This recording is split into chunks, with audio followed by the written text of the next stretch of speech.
Hello, I'm Mick Clifford and I was reporting for the Irish Examiner for its two-day series on online gambling.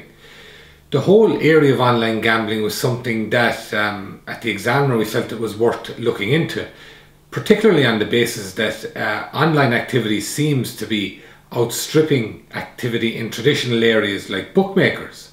So with that in mind, we began an investigation, and the more we looked at it, it was very interesting, the different areas that emerged where activity online has actually diversified and has facilitated a much greater range of gambling. In particular, the area of gaming was very interesting to look at. When we think of gambling, a lot of people think in terms of sports bets, horses, football and what have you.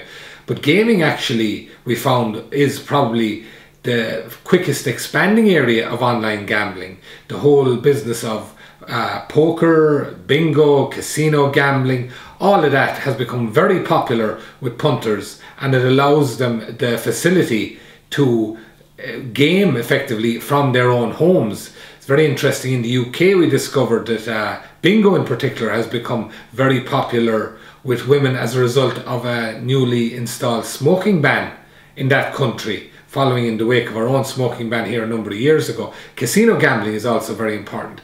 And another very interesting area that we came across was spread betting. This is to do with predicting how financial market indices will go, whether they will rise or fall over a very short period of time.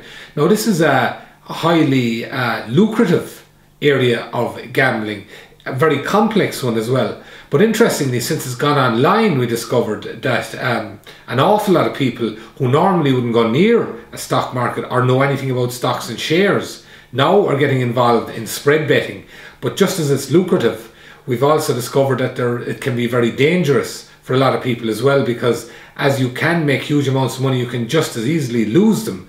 So we looked at that whole area as well.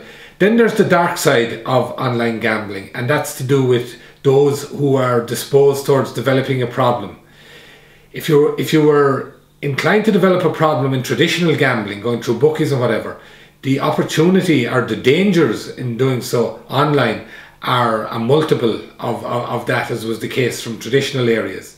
The whole ease with which one can get into gambling, and this was a theme that we came across again and again speaking to professionals in the area. An awful lot of health professionals very worried with the way online gambling has gone, because they're increasingly seeing people affected by it.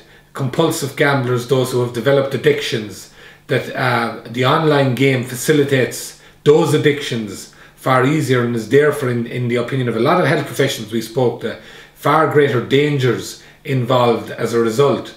And some of the treatment centres which traditionally would have dealt with alcohol and drug abuse are now finding, according to our research, that they're meeting more and more people who have gambling problems, whereas the evidence is disputed in some cases, but a lot of health professionals that we've come across have said that it's primarily down to the online facility with which these people can gamble. It's so easy, and also the nature of it is such that people who are developing a problem don't even think they're dealing in cash, because it's just basically the click of a mouse away or touch a few buttons, as opposed to the very real activity of, for instance, going into a bookie's office and handing over cash. Also, it's very interesting to see the type of safety measures that online companies put in place. So people who think that they're developing a problem, they have a way to stop gambling or to put a limit on themselves. However, it's also interesting, we discovered that in some cases those measures are of questionable effectiveness in dealing with the issue. Overall though, I'd have to say that the whole area of online gambling is a fascinating one that remains untapped.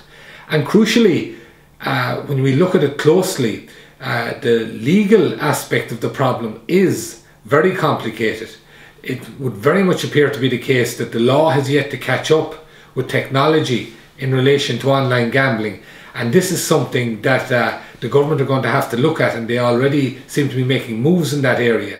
So what emerges is a fascinating picture of a whole facet of Irish life, which is being conducted effectively behind closed doors, because anybody involved doesn't need to interact with anybody else. Literally some people we've come across literally get out of their bed and begin their online activity there in their bedrooms without ever meeting anybody.